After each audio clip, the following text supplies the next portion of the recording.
Chers amis fans des Suns, bonjour à toutes, bonjour à tous, bienvenue dans ce dernier épisode de la saison régulière pour nos Phoenix Suns. Et oui, on va faire les 5 derniers matchs d'un coup. Aujourd'hui pour m'accompagner, Mathieu, comment ça va ? Ça va. Une semaine qui va être pas mal de choses à dire. Donc voilà, sinon tout va bien. J'espère que toi aussi ça va, Corentin. On se retrouve souvent à deux là. Tu sens que c'est la fin de saison chez nous aussi. C'est la fin de saison, on est en load management pour les play-in. Du coup, tout le monde est un peu blessé ou en vacances. Donc forcément, il y a du turnover. Mais bon, on est toujours là tous les dimanches pour vous proposer du contenu. Donc ça, c'est important. Et je pense qu'on est la seule fanbase NBA, honnêtement, qui avons fait la saison comme ça. Franchement, c'est beau quand même. Ouais, c'est clair. Tous les dimanches, durant toute la saison, on s'est octroyé un week-end de repos pour l'All-Star Game. Franchement, on est là pour vous faire kiffer. Donc voilà, on veut du soutien, du commentaire, du like. Et puis n'hésitez pas à booster la vidéo et tout ça, etc. Donc ça fait grave plaisir sur les réseaux. Mais bon, on va revenir sur cette avant-dernière semaine de NBA pour nos Suns. Comme d'habitude, les 3 catégories, les cactus, les tops, les flops et les predictions. Ce seront les derniers de la saison. Mais on commence tout de suite avec les cactus.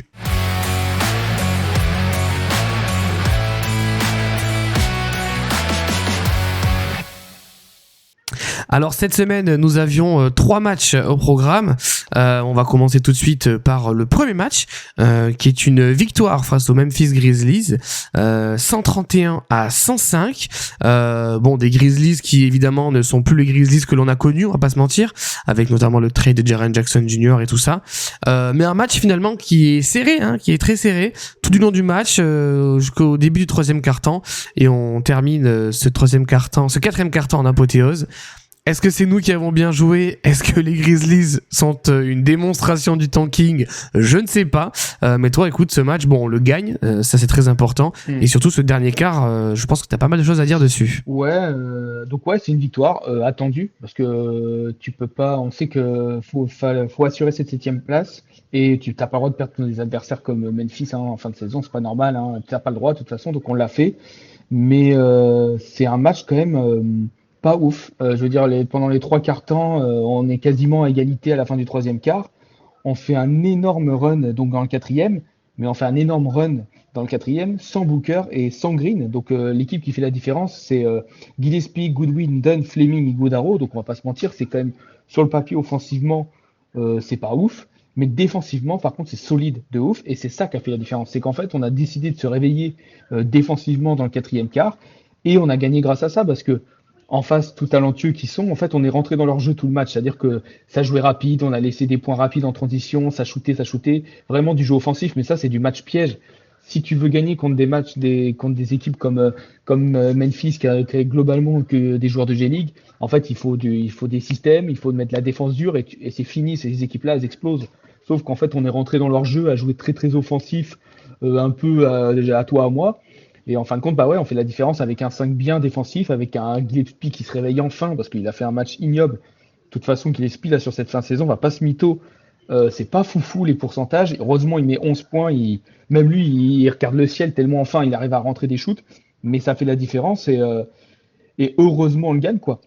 Parce qu'on va voir par la suite, c'est quand même pas foufou. Mais on a vu, moi, ce match-là face à Memphis, c'est les prémices de ce qui ne va pas. Ce qui ne va pas aller sur le reste de la semaine. Mais au moins on le gagne. Donc on va dire, allez, on a fait le taf. Et je reviendrai plus tard sur ce 5 de fin de match parce que je pense qu'il va être important. Certains joueurs vont être importants à signaler parce que ils nous ont manqué, je pense, après. Ouais, c'est sûr. Après, comme tu dis, on prend ce match, on gagne au 4e.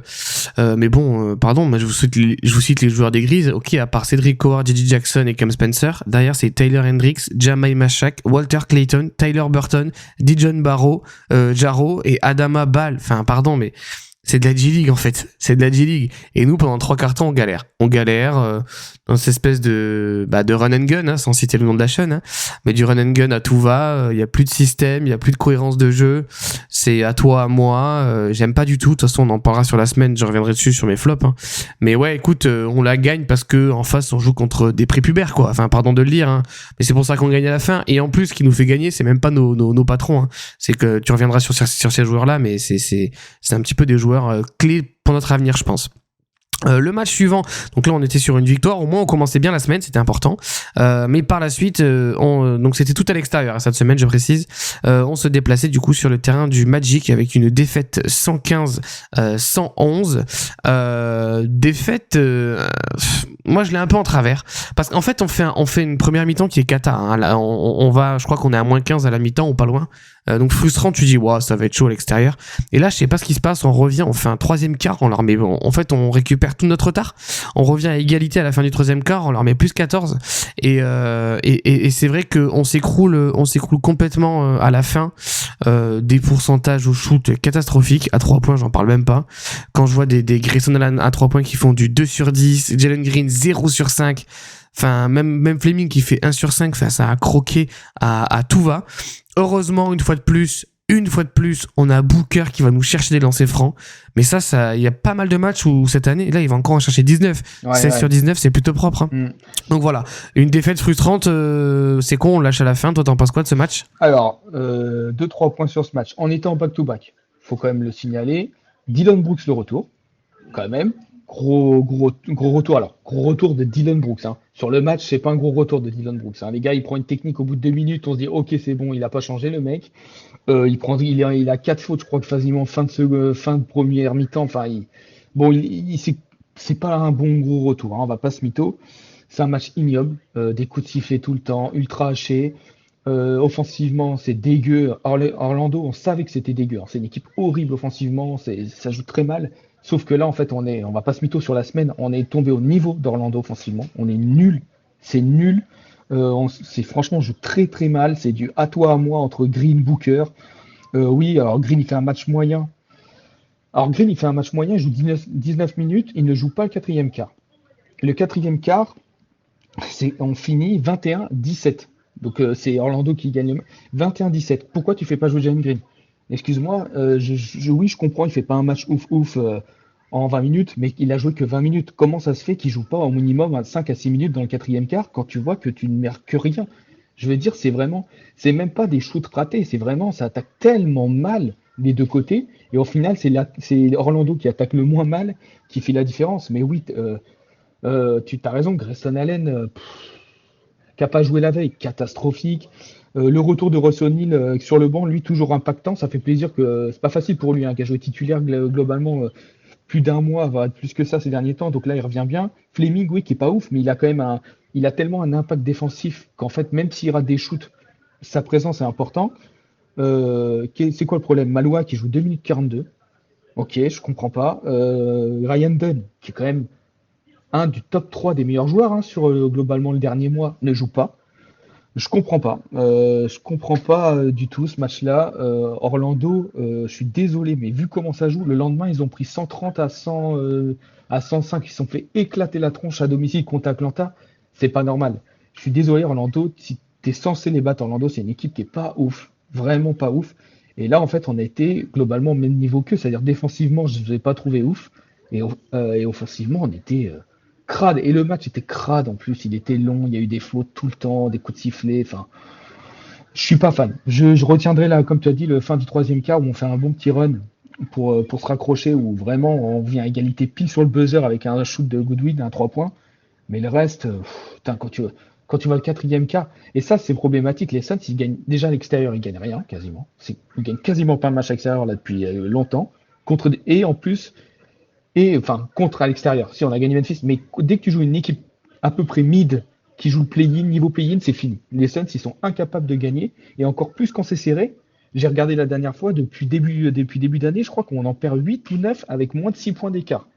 Donc on ne sait pas finir les matchs, et en plus de ne pas savoir les finir, on est crado, quoi. Donc, ouais, moi non plus, je suis un peu comme toi, je suis un peu frustré de cette défaite, parce que je pensais qu'Orlando, même en back-to-back, sachant qu'on avait reposé Booker et Green le quatrième quart la veille, je me suis dit, ok, on va être capable de faire quelque chose contre cette équipe-là. Dylan Bruce qui revient, ça te fait un petit élan d'énergie, tout ça. Et puis en fait, non, c'était un match ignoble, et c'est un match ignoble qu'on a encore perdu. Donc, un peu frustré, ouais. Bah oui, de toute façon, des matchs ignobles, hein, j'ai l'impression que ça fait bien 15 jours, 3 semaines qu'on parle de matchs ignobles, là, dès qu'on parle des Suns. Et puis, on va basculer, de toute façon, sur le troisième match, hein, parce que des défaites, on se rend compte que c'est un petit peu le même syndrome partout. On en reviendra un peu plus tard. On terminait, du coup, hier, oui, je dis hier parce qu'on tourne cette vidéo samedi, sur une défaite du côté des Hornets. Alors là, j'ai rien compris à ce match. On perd 127 à 107. Pourtant, quand tu regardes le premier quart, je me dis, waouh, bon, après, on a une adresse folle, attention. Hein, on commence le match avec une adresse de malade, mais 41-33, je me dis on termine déjà à +8 le premier quart. Je me dis waouh, ça peut être un match très intéressant. Il y avait pas mal d'adresses, j'ai trouvé Jalen Green bien en jambes, hein, sur ce début de match évidemment. Voilà, les shoots rentraient plutôt bien. Retour de Mark Williams à noter sur ce match aussi, qui était plutôt adroit mais au final pas trop impactant, et surtout on a été vivant, on a existé un carton. Voilà, derrière, les Hornets, ils ont mis un peu plus dedans, mais ça n'a pas non plus été une orgie d'adresse côté Hornets. Juste, voilà, en fait, ils ont un minimum de système de jeu. Nous, c'est du happy basketball, là. C'est un peu n'importe quoi. Et du coup, on se fait grappiller dès le deuxième quart, directement, hein, on va pas se mentir, hein. Ça remonte tout de suite, et puis on se fait manger complètement dans le troisième et dans le quatrième. Pour vous dire, on met 41 points dans le premier. Et en moyenne, on en met à peine une vingtaine sur le deuxième, le troisième et le quatrième. Donc voilà, on a l'attaque en berne, on le sait depuis ces dernières semaines. C'est pas trop défensivement le problème, c'est offensivement, c'est une catastrophe.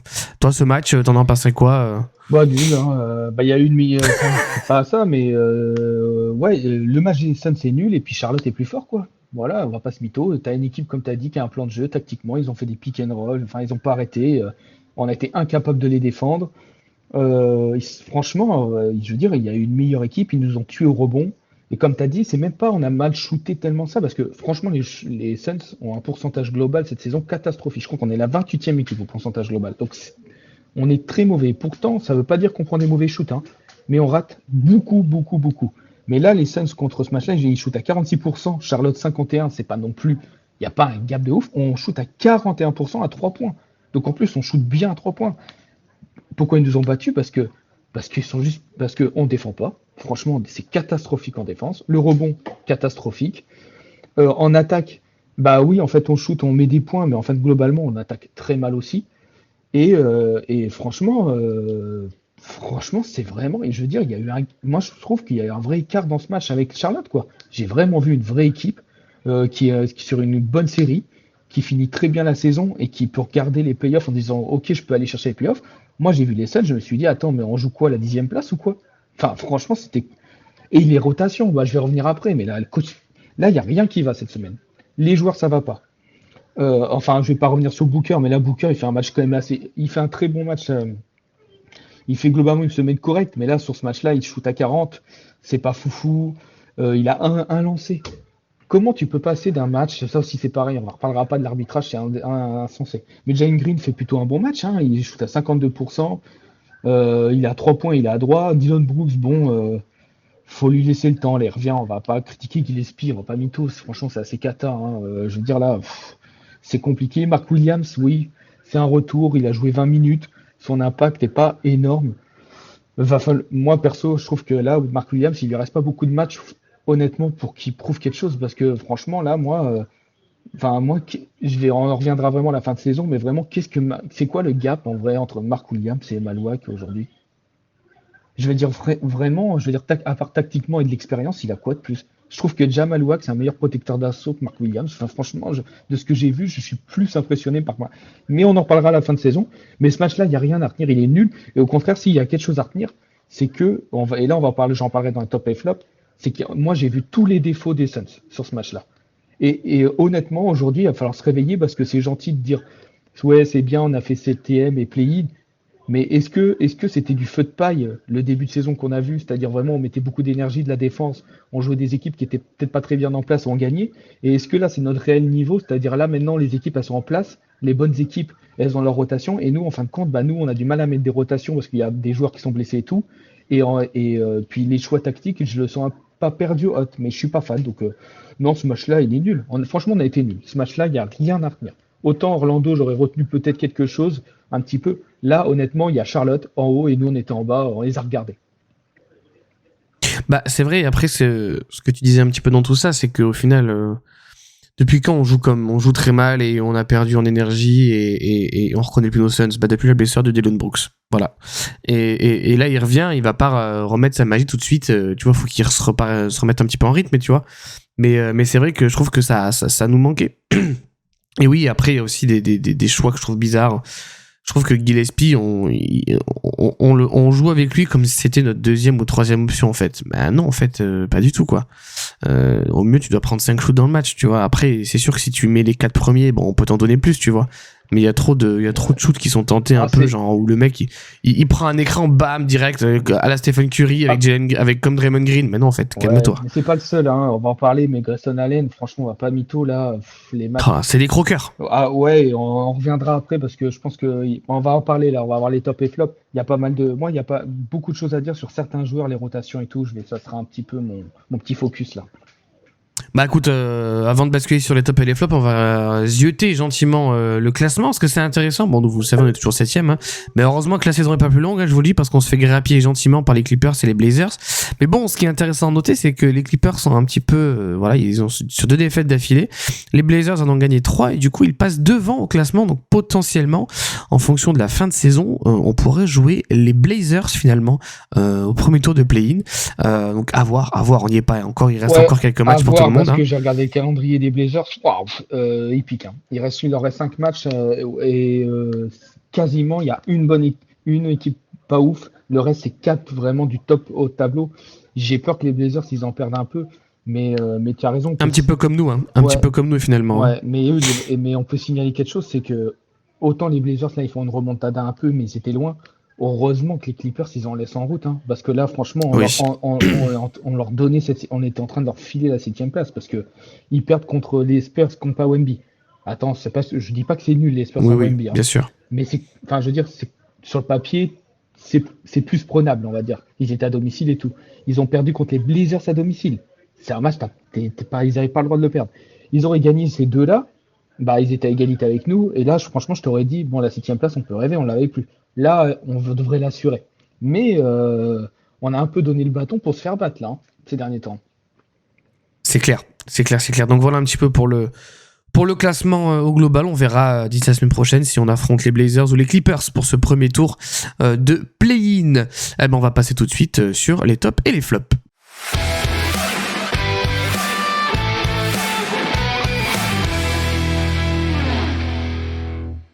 Alors là, il y en a à dire sur ces tops et ces flops.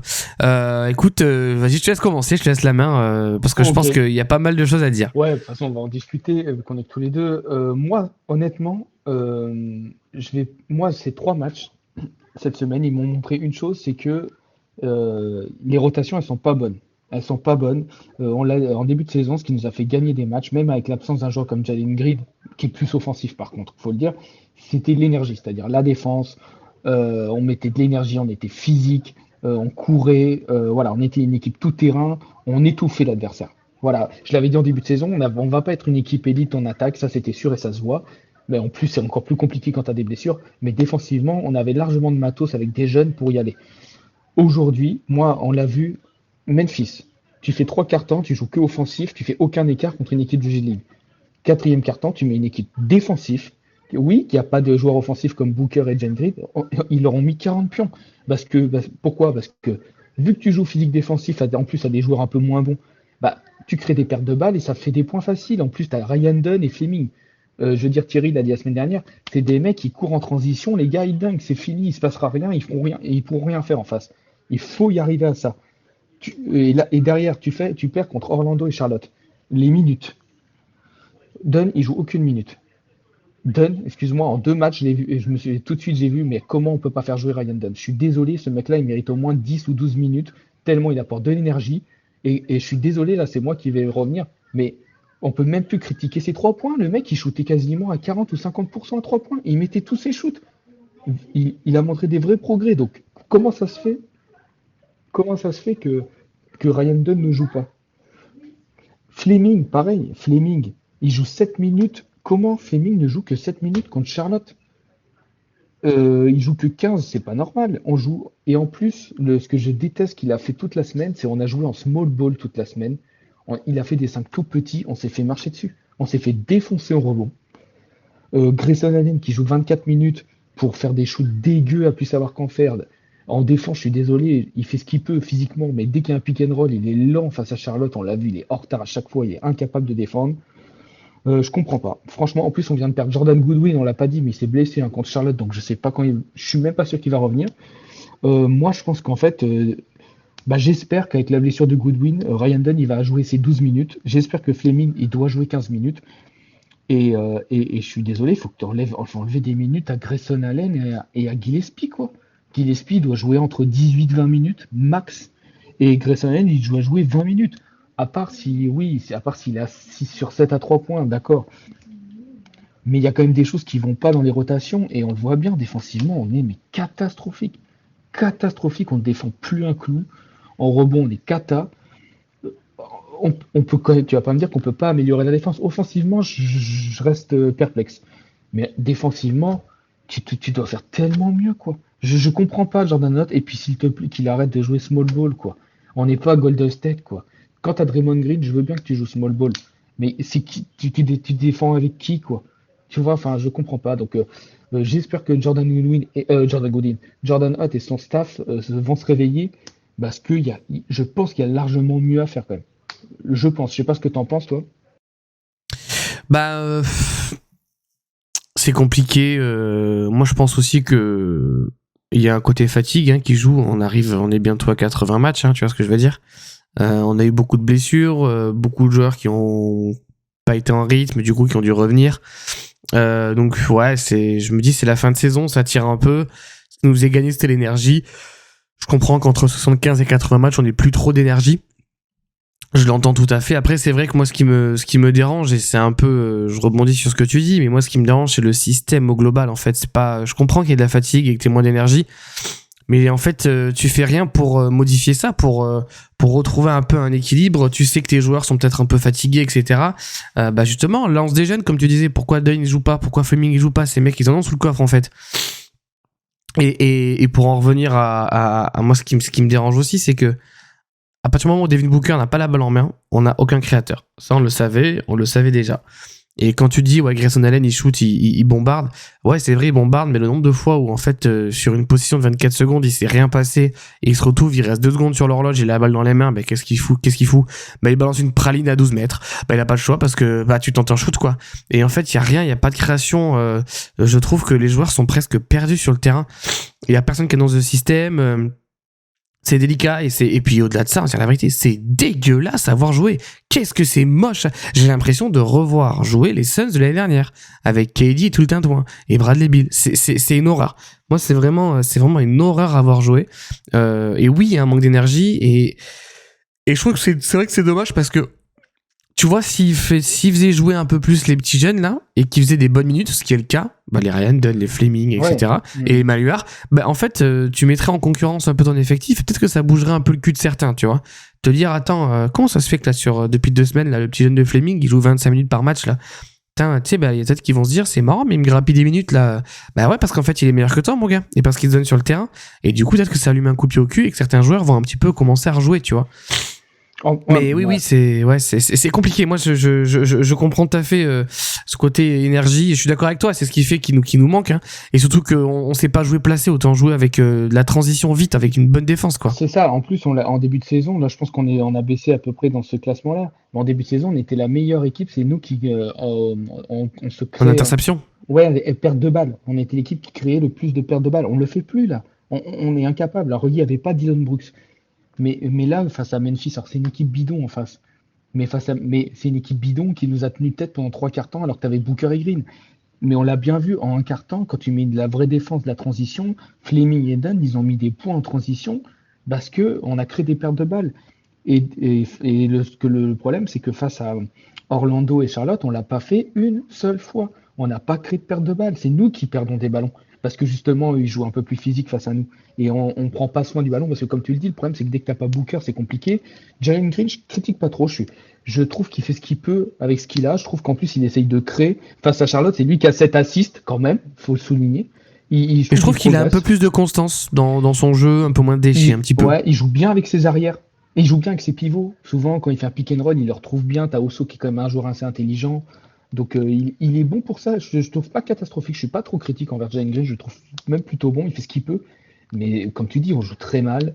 Grayson Allen est un bon créateur, mais ça suffit pas en fait. Ouais, moi je pense qu'il y a mieux à faire quand même si.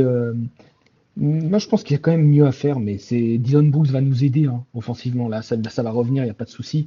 Mais là, tu sens qu'il faut remettre des choses en place. Mais je suis vraiment pas fan des rotations. Je trouve qu'on se prive en Fleming cette semaine, même s'il a joué un peu, mais il a joué que 7 minutes contre Charlotte et Ryan Dunn, de mecs qui sont forts défensivement, forts en transition, qui mettent leurs 3. Faut le dire, ils mettent leurs 3, ils sont plutôt Et, réguliers. qui- Et et qui prennent beaucoup de rebonds. et qui prennent des rebonds. On se fait déchirer au rebond. C'est quand même pas normal. Je veux dire, on le savait qu'on allait avoir un peu de mal au rebond, surtout quand tu jouais avec Godaro.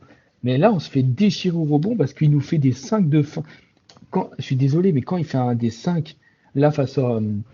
Où souvent il a fini les deux derniers matchs, il a dû finir avec du Goodwin, Booker, Grayson Allen. Il a dû mettre quoi? Royce O'Neal et Godaro. Mec, mais qu'est-ce que tu veux aller chercher des rebonds? Même Royce O'Neal, il essaye de faire un peu, mais les gars, au bout d'un moment, je veux dire, même Goodwin, au niveau impact, il fait ce qu'il peut. Bon, là, il s'est blessé, mais il peut pas.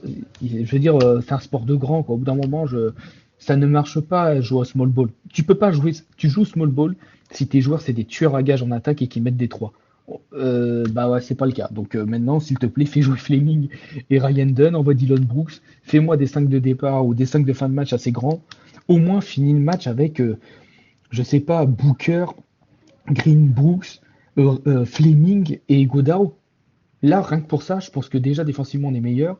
Et en plus, avec rien que Fleming, tu lui dis vas-y, juste défends fort, mets tes 3 vraiment c'est ouvert et prends les rebonds, je suis sûr qu'on se fait moins bouffer. Donc c'est quand même pas compliqué, je pense qu'on n'est pas aveugle. Donc j'espère que si nous on le voit, eux ils le voient aussi. Et toi, je parle beaucoup, qu'est-ce que t'avais toi comme top flop cette semaine, Corentin? Bah, moi, mon flop, c'était un petit peu ce que j'ai dit. C'est le côté offensif, moi, qui me dérange. C'est ce côté où il y a rien. En fait, il se passe rien.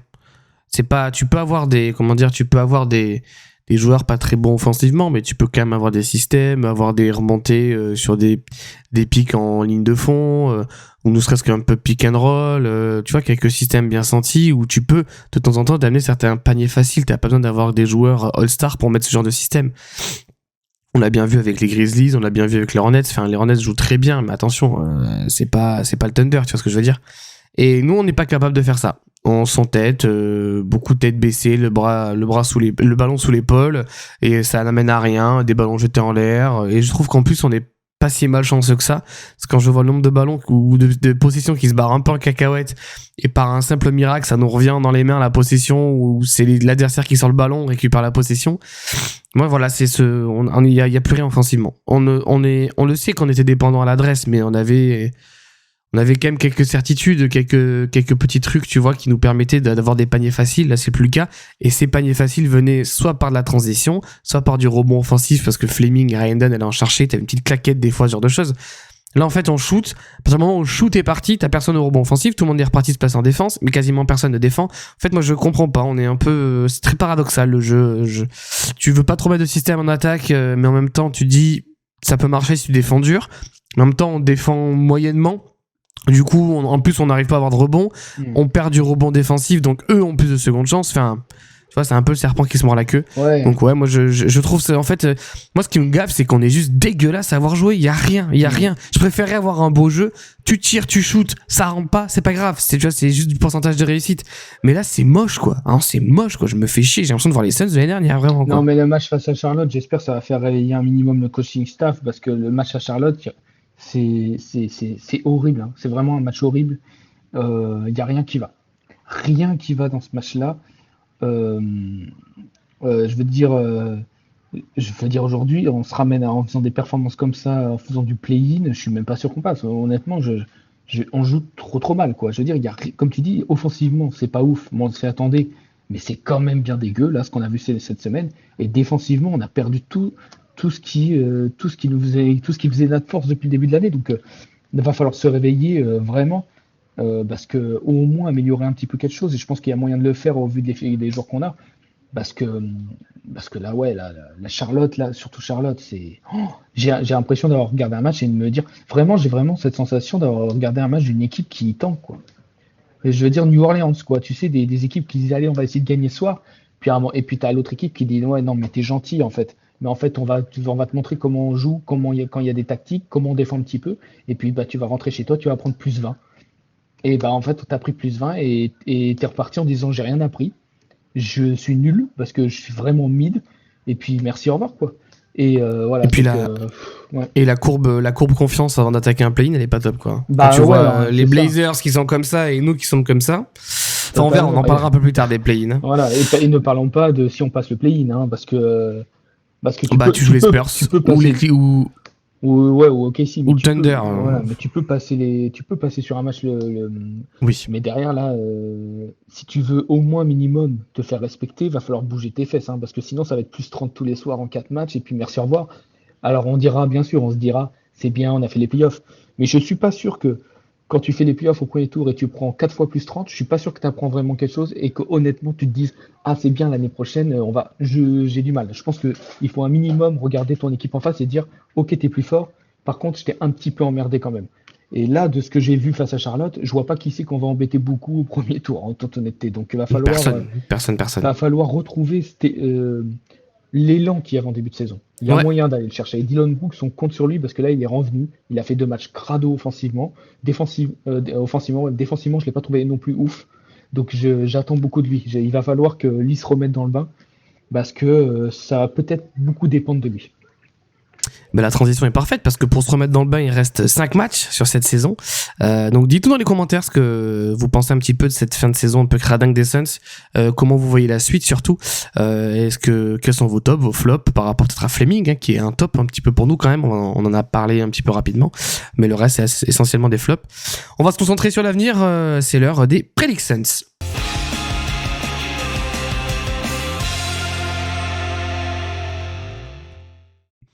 Bon, comme vous avez vu, on vous a fait les 5 derniers matchs, hein, parce que le dernier match qui est lundi prochain, on va pas vous faire une vidéo pour un seul match, ça n'a pas de sens.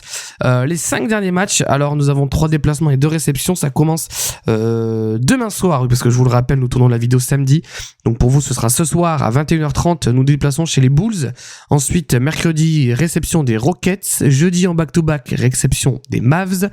Samedi, déplacement sur le terrain des Lakers qui sera privé de Luka Doncic. Et on terminera lundi sur le terrain du Thunder. 5 matchs avec des grosses équipes, notamment Rockets, Lakers et Thunder.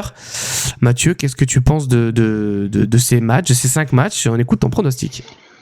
Je pense que, à part alors, je pense que t'as pas le droit de perdre, c'est les Bulls et les Mavs. Voilà. Je pense que là, les Bulls, tu dois te réveiller parce que Charlotte a été nul et tu joues une équipe nulle. Voilà, on va pas se mytho, les Bulls, c'est naze. Donc, globalement, on a été quand même assez capable de battre vraiment les équipes pourries sur cette fin de saison. Il y a eu 2-3 surprises de temps en temps, mais globalement, on les a toutes battues. Donc, je pense qu'on va les plier, les Bulls. Mais par contre, cette fois-ci, je l'ai trop répété ces derniers temps, j'aimerais bien le plier proprement. C'est-à-dire vraiment, on se dit, ok, c'est rassurant, là, on les a bien pliés. Les Rockets, bah, je pense qu'on perd. J'aimerais vous dire qu'on gagne, on est à domicile, mais je trouve que Houston joue très bien cette fin de saison, ça va beaucoup mieux. Ils sont complets, ils doivent gagner. Donc j'ai de l'espoir, hein, sur ce match. Je vais pas me dire on va pas gagner, mais je pense que ça va être dur. Les Mavs, faut gagner. Enfin, je veux dire, au bout d'un moment, c'est comme les Bulls, hein. Je suis désolé, c'est peut-être un peu plus fort, mais globalement, c'est une équipe qui tank à mort. Attention quand même. Attention les Mavs, hein, il y a du talent. Mais si tu es un minimum sérieux, tu dois le battre, ce match-là. Par contre, on est en back-to-back sur ce match. Donc ça, c'est chiant. Franchement, on a un Ouais. back-to-back par semaine. Qu'est-ce que c'est que ce bordel sur cette fin de saison? Non, C'est pas ouais, normal. on est l'équipe avec le plus. Ça fait 3 ans d'affilée, on est l'équipe avec le plus de back-to-back de Non, la mais saison. ça, c'est n'importe quoi. Les Lakers, je nous vois bien le prendre. Parce que pas Doncic, voilà, je vais te cash. Voilà, bah de toute façon, les Voilà. Lakers, c'est Doncic, hein, pardon, hein, mais. Je vais pas aller jusqu'à là, je trouve que c'est une belle équipe. Quant à Austin Reeves, souvent, il s'est quand même sorti bien les doigts, hein, quand il n'y a pas Doncic. Ah bah, il est énorme. talentueux, hein. Mais les Lakers, c'est une équipe qui nous réussit bien ces dernières saisons. Quand même, hein, quand faut les battre, on arrive à le faire, même chez eux. Il n'y a pas Luka Doncic. Voilà, je pense qu'on est capable, si on retrouve un peu d'intensité défensive, de les battre. Et puis le Thunder, ça va dépendre qui vont faire jouer. Parce que s'ils sont assurés d'être premiers, peut-être ils vont se dire, je pense qu'on va perdre, hein. Mais ils sont capables de nous mettre un vieux 5 de départ avec que des remplaçants. Et puis tu sais, sur un bon soir, tu peux le prendre, mais ça me paraît compliqué quand même. Donc je pense qu'on va quand même faire 3-2, moi. 3 victoires, 2 défaites cette semaine. Je suis plutôt positif et Ok. ça serait bien, je pense. Ça serait bien, oui. Bah écoute, 3-2. Pour moi, les Bulls, il faut gagner. Les Mavs, il faut gagner. Les Rockets, même si on a domicile, je pense qu'ils vont nous rouler dessus. En plus, retour de KD, enfin, il est déjà revenu, mais il va revenir dans l'Arizona, il va nous salir. Moi, je pense qu'aux Lakers, comme tu l'as dit, il n'y a pas Doncic, mais je pense quand même qu'on va perdre ce match parce qu'on est à l'extérieur et que je trouve qu'on n'est pas bien en ce moment. On est un peu fébrile. Hâte de voir les retrouver entre LeBron James et Dylan Brooks. Ça fait toujours plaisir. Et alors, moi, je vais te dire la vérité. Le dernier match Thunder Suns, il y a un monde où le Thunder est sûr d'être premier et nous, on est sûr d'être septième. Et il y a personne qui joue.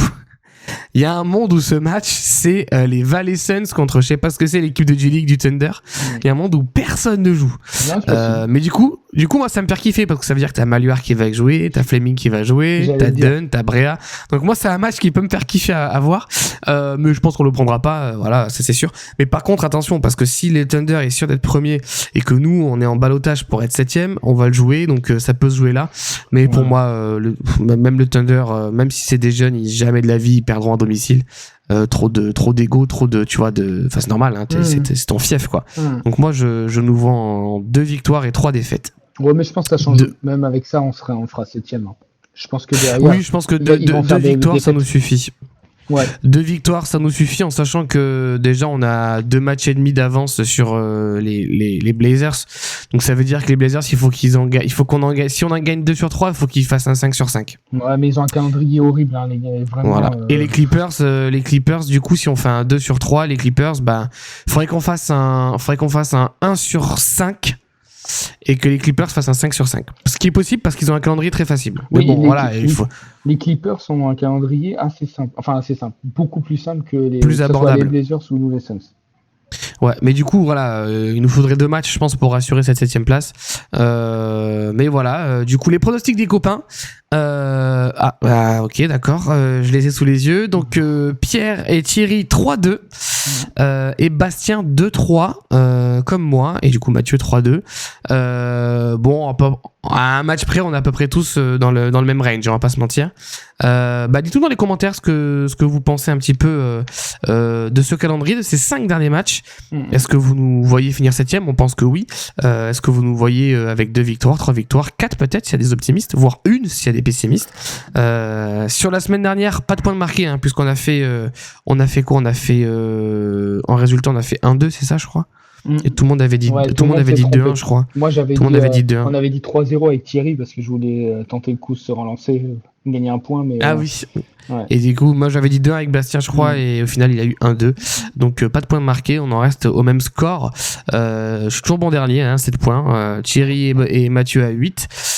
Pierre joue son titre. Attendez, parce qu'on avait dit, et je sais pas si on prend en compte les matchs de play-off ou pas, où on fait la saison. Parce que il y avait Thierry qui avait... on continuera après. Parce qu'il y avait Thierry qui avait proposé en soi, j'en prends une minute, de dire sinon, là maintenant trop tard c'est mort, on l'a pas dit, mais sinon on aurait pris ces 5 derniers matchs et en fait on aurait joué, ça aurait été 1 point par match. C'est-à-dire que là on disait vraiment qui ont gagné, qui ont perdu. Mais sinon on le fera en play-off. Au pire, c'est pas grave. En play-off, je pense, ouais. On fera ça. Non, on pourra inclure le play-in, voilà. Ouais, on peut inclure mais bon, en tout cas, le premier checkpoint de fin de saison régulière, bon, je suis au fin fond des haricots, mais c'est pas grave. Hein. Ça fait partie du jeu. C'est comme la TTFL, de toute façon, cette saison. Je fais une fin de saison de fou. Et moi, j'ai fait 2 bulles en une semaine, c'est une catastrophe. Le mois dernier, j'ai fini dans le top 14 de la TTFL. Du mois? Ouais, bien joué. Et là, je suis dans le top 500. Ouais, c'est un truc de ouf. C'est merveilleux, c'est fort. C'est beau. Bah écoute, tant mieux. Notre équipe, elle est pas mal en vrai. Donc, j'en profite un petit point quand même parce que vu qu'on est à la fin, souvent c'est là où on partage 2-3 petits trucs. Je pousse. Bah là, trop tard, ça sera passé. C'est hier soir, mais il y a on en a parlé avec Thierry la semaine dernière. Les Arizona Wildcats qui jouent ce soir. Malheureusement, ça sera le lendemain, mais en espérant s'ils passent la demi-finale de la NCAA March Madness. Donc, faut croiser les doigts pour ce soir et je le mettrai sur les réseaux s'ils passent. Bah voilà, ils seront en finale de NCAA, donc c'est assez exceptionnel. Incroyable. Hein. On parle aussi, comme il a dit Thierry, on est là aussi pour parler un petit peu de tout ce qui se passe dans l'Arizona. Donc voilà, profitez les gars, ça fait toujours plaisir. Surtout comme il a dit Thierry, c'est des jeunes qui viendront 2-3 peut-être, 1 ou 2 on va dire, qui vont venir en NBA l'année prochaine. Donc il y a du talent, hein, donc c'est cool, ça fait plaisir. C'est vrai, c'est vrai. Et à noter aussi que Gillespie a battu le record de 3 points sur une saison à Phoenix. Oui, de ouf. Ça, c'est un truc de fou. Alors que le mec, il envoie brique sur brique. Mais, écoute, meilleur marqueur sur une saison de tir à 3 points pour un joueur des Suns, c'est monsieur Colin Gillespie. Attends, juste, je vais pas dire le nom, dites-moi dans les commentaires qui détenait le record. Qu'on rigole un peu. Voilà. Moi, je l'ai, je dis rien. Moi, je l'ai aussi, mais je le sais parce que je l'ai lu ces derniers temps, mais je l'aurais jamais su. Donc, dites-moi. Voilà, moi, quand la stat est sortie, j'étais choqué moi-même. Dites-nous dans les commentaires si vous savez pas vraiment de tenter le coup. Dites-nous qui était le recordman de 3 points marqués sur la saison l'année dernière. J'aimerais bien voir si vous êtes bons, les gars. C'est ça. On a fait un sacré bon tour. Bon, écoutez, on espère que la saison régulière officiellement est terminée pour les Sunrise. On se retrouvera forcément pour le dernier Sunrise, mais qui sera un peu plus aussi une preview du futur play-in la semaine prochaine. Du coup, ça sera peut-être pas forcément le dimanche, ça sera en semaine, donc dans 15 jours, puisqu'on va s'adapter au calendrier NBA. Merci pour cette saison, parce qu'on peut le dire, ça y est, c'était le dernier pronostic de saison régulière. Ouais. Merci pour votre soutien, on compte sur vous. On se retrouve évidemment d'ici une dizaine de jours pour faire un petit bilan rapide de cette semaine, de cette quinzaine qui vient de passer. Partir sur les playoffs. Et évidemment, on fera un gros bilan des Suns, mais ça sera bien plus tard quand la saison sera terminée. Merci pour votre soutien. N'oubliez pas, on like, on s'abonne, on propulse un max cette chaîne des Red & Sun sur les réseaux sociaux. Et puis Mathieu, écoute, je te souhaite une bonne dernière semaine NBA. C'est merveilleux. Avec des belles victoires, j'espère. Allez, on croise les doigts. On vous dit à dans 10 jours. Ciao la team. Ciao la team.